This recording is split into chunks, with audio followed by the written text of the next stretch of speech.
What's up, guys? I'm KBHD here, coming at you from the basement studio. We're back. This is clearly not your regularly scheduled programming. Fortunately, I'm cooped up here because I finally caught COVID 2 years, or I should say, COVID finally caught me 2 years in. Don't worry, not to worry, I'm fine. I've actually long recovered. I'm just waiting to test negative a few times in a row before I go back into the studio, trying to be smart and safe about it. But while I am cooped up down here, I'm just kind of like, there's not much around, so I can't do much with the typical studio stuff. What can I do? And my idea that I had was I'm going to share some opinions that I have that could be considered hot takes, some spicy hot takes for you, real things that I actually believe at the end of 2022. So I haven't done this before. This might ruffle some feathers, obviously. I think we've sort of done a little bit of this on the Waveform podcast, probably a little more actually on the studio channel. I remember we had a segment where we all gave our tech hot takes. But, you know, forgive the production quality. This is me and a camera and a Yeti mic, which is not even meant to be held like this. I just happen to have this mic here while I'm home. So anyway, we'll see if y'all agree with me or not on any of this stuff, but let's just jump right into it. So number one, for me, crypto investing is basically all just gambling. So look, I know I'm supposed to be the tech person. I'm very optimistic typically about technology, and so I'm always trying to see the potential future of Web3 and NFTs and the blockchain and Bitcoin and Ethereum and all this stuff. But I'd still consider myself a skeptic because it's so hard to see through all of the noise, is what I think is a charitable way of calling it. So much noise. I actually got asked recently on Dr. Mike's podcast, and it was funny. That's like one of the first times I've actually been asked publicly about crypto in a while, but he asked me about what I think about it, and here's what I said. How involved or interested are you in the NFT space or crypto space? As close to zero as you can be without being zero. I have to like keep an eye on it, but I have so much skepticism in like me too. Every time something gets pitched in the inbox or in person or I see anything, I love that. It always just defaults to how much money you can make, and I need to know some other benefit. Yes. Anything tangible, like how useful it'll be. I've seen a little bit, some whisperings here and there about like maybe the deed of your house will be an NFT one day. Maybe. I don't know. I have a safe with a deed in it. I feel like an old person when I say this, but like I'm skeptic. I'm a skeptic. I'm 1,000% with you. Yeah. And that is still, for me, 100% true. Do I own some crypto still? Yeah, I do. How much? Doesn't really matter because I can't use it for anything. I mean, you do see the headlines once in a while, right? Every once in a while, a couple months, you'll see a headline about a new business that's like starting to accept Bitcoin or Ethereum or some crypto or something like that. I remember Tesla did this briefly, and then they stopped. And I was like, that headline surfaces every couple months, and I notice it, and I wait for the fallout and the continuation, but it just never happens. And so basically what's happened is all of this promise of like this decentralized world of the future of crypto and NFTs and all of this stuff, it's just promise for me, and it's all been reduced to like when I open my inbox and I see a new crypto pitch, every single time it's just about how much money you can make. If you invest, if you buy, the price goes up and then you make money. But what else? What other reasons? I need other reasons. So I'll continue to hold the Bitcoin that I have. It's fine. It's not even that much. But I think for me, if I can't explain why something is more valuable other than lots of people are interested in it right now, so it's kind of hot, so the value is up. If there's nothing else to it, then it's as good as gambling to me. So okay, number two. My number two hot take is actually just that TikTok and YouTube can and will coexist. They'll both be completely fine. Now, maybe this one's just a little less spicy than the others, but I mean, every time I get asked about TikTok, one of the biggest questions I hear a lot is like, should YouTube be worried? You know, the massive rise of TikTok over the past few years, especially with the pandemic, has been gargantuan. You feel like it's unavoidable that this overlap, that TikTok just comes up and just starts eating YouTube's lunch. But I think the key thing still for YouTube and TikTok is they are such different use cases that they don't overlap at all. I mean, a tiny bit maybe of your time, but almost not at all. On YouTube, what's this, a YouTube video, right? You go to YouTube to sit down and actually spend some time watching a video that you either searched for or was recommended to you on the homepage and you chose it to watch it. You spend more time per video on YouTube. It's got a whole search engine attached to it. So you'll find videos based on what you're interested in. And TikTok is like, I'll sit down and I'll have like 2 minutes or something, and you'll just open it up and scroll a few times and then close it, and that's it. You just get that quick dopamine burst, that quick adrenaline boost, that instant gratification, and you never actually choose the videos you want to watch. It just gets sort of served to you. So it kind of reminds me of like YouTube and Netflix. YouTube is the world's online video library, but Netflix, while it is technically also an online video library, is different, and you expect different things in different places, and so they can coexist, and that's totally fine. That's why I think TikTok's also just going to have a huge separate pie. It's not taking a slice of YouTube's pie, it's just a new pie. And I think with YouTube Shorts, YouTube responded pretty correctly in also offering a competing product to TikTok, because, it is related.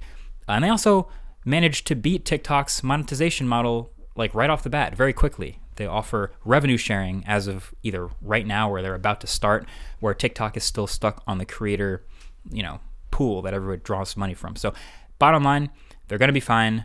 They're separate pies, and you can stop asking me that. That's not that hot of a take, actually. Okay, number 3. Number 3. Regular people don't care about panel gaps. They just don't care. And I'm talking about Tesla right now, of course. So one of the biggest things you always hear in car reviews when people talk about Tesla and compare it to other cars, especially, you hear this in the enthusiast community and in reviews a lot, is, oh my God, the panel gaps. The panel gaps, the build quality in this car is terrible. The gap between the panel here on the hood and on the door is bigger than this gap between these panels, and it's smaller than the gap between these panels. It's so inconsistent, it's jarring, it's a poor build. And that's actually true. That's actually true about Tesla's cars. They're much less consistent than the manufacturers who have been established and who have learned to refine their processes over the past 50, 100 plus years. But this to me reminds me of, I'm sure there's an equivalent in the smartphone world where like reviewers notice this. Maybe it's like refresh rate on screens. I don't know. Reviewers notice this and really care about it and harp on it a lot. But guess what? At the end of the day, people are still buying Teslas, and it's just because the panel gaps are so low on the list of things that you think about when you're buying a car that it happens to still be fine. Like, this is similar with McLaren. McLaren is notorious for, obviously, other electrical issues and build quality issues, but McLarens are all these beautiful hand-built sports cars, and you often will see sizable gaps, sizable differences in panel gaps on McLarens. But guess what? People still love their McLarens because that is really far down on the list on why someone was looking at and thinking about buying a 765 LT. But the thing is, I want Tesla to get better at this. Like, having panel gaps is not good in your cars, and they've had all kinds of notorious build quality issues in the past. As they've aged, they got out of building in a tent, and they've been working towards improving on their way to the likes of the German manufacturers and the others. How do you get around this? And I think really I look at it like this. This is how I look at it right now. If you could buy a Model 3, but you had to trade some other feature from the Model 3 from a different car that's really well built. Like, okay, Tesla Model 3 versus Mustang Mach-E. You could have a Tesla Model 3 with perfect panel gaps. Everything about the build quality of the car looks like it was built by Ford, but you have to trade something with the Ford. You trade Tesla's supercharger network, and you get Ford's public open access charger network. Would you take that Tesla? No, actually, I wouldn't, because obviously the supercharger network is a huge part of why people end up buying a Tesla. So, okay, what about you get the perfect Tesla Model 3, but you get the Ford's software? And would you take that? No, I think most people still would probably take the Tesla with the panel gaps. And you just keep going down the list. Would you take the Tesla Model 3 with no panel gaps but trade something else about it? You find performance. Is it the tires? Is it the paint? Something else about it. And I think what you'll find is that most people will take the Tesla as is with its current set of features. So basically, I think Tesla's done the math, and they will continue to focus on the things that they believe are reasons why people do buy their cars. So differentiating themselves on the battery technology, on the drivetrains, on supercharger network for that matter, on their software, on all these other things. And the second that panel gaps and manufacturing issues meaningfully impact their bottom line, then, and only then, will they make a large concerted effort towards changing that. Because I think in the meantime, they're just going to slowly improve in the background, and just as they make more cars, they'll get better at it. Now, when I do get around to reviewing my Tesla, will I point out the panel gaps? Sure, but I don't think most people are there to see that. All right, here's my last hot take. Last one is that 5G sucks. 5G sucks right now. 5G is actually worse than 4G. Like, do you remember the promise of 5G? 5G was it was going to be this amazing thing with this world-changing future. We were going to have blazing fast internet in the palms of our hands everywhere we go, and there's going to be no latency anywhere. There's going to be doctors doing robot surgery halfway around the world with these magic gloves that connect via 5G. Like, all this crazy stuff was going to be promised. Nobody would ever wait for the buffering of a YouTube video ever again, and we'd have the metaverse would finally be real. All these promises of 5G. And it's turned out, yeah, none of that's happened. None of that's true yet. Now, not even that is the hot take. I know that, we understand that it takes time to build the infrastructure, and it's just not here yet. Like, I did a video a couple years ago now on the state of 5G and what that meant. And I would go up to a cell phone tower and I would get actually 1 gigabit per second down. But then you'd walk around the corner or behind a tree and you'd get fractions of that speed. And it's like, okay, clearly you need a ton of those antennas to cover the entire world for that to be a real possibility in the future. And there's no way that happens quickly. That's going to require billions and trillions of dollars. So yeah, we're not there yet. Okay, we get it. But what I'm trying to say is 5G right now is worse than 4G. It's slower, it's less consistent, and it's more expensive. I think we've seen a lot of carriers, especially here in the US, for example. We've got T-Mobile, Verizon, AT&T. A lot of them, especially AT&T, are using the low-band 5G, not even mid-band. And low-band 5G can actually feel slower than 4G right now. And on top of that, there's all these weird shenanigans that they play with, like the status bar in your phone. I've seen on the iPhone like 4G, 4G+, 5G, 5GE, 5G+, UWB, all these weird titles. And none of them are particularly encouraging. I'll get a 5G logo on the corner of my phone. I'll do a speed test. It'll be slower than 4G. So 5G at this point has really just turned into a thing that smartphone manufacturers can point at and be like, look, our phones are new. This is something that we did that's different from last year. But really all it's ended up doing is making our phones more expensive because those radios are more expensive, making our battery lives worse because now if you don't have 5G, it's switching back and forth, and 5G is radio and battery consuming, and making our phone plans more expensive all at once while giving us not that much of a good experience. So 5G sucks right now.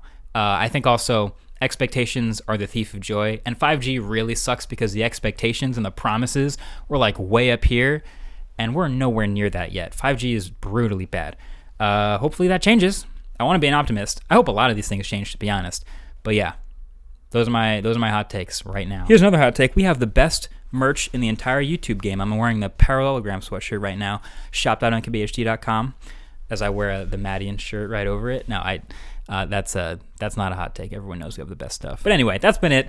Let me know what you think. I promise the next video will be back to your regularly scheduled programming. I hope to be in the studio soon.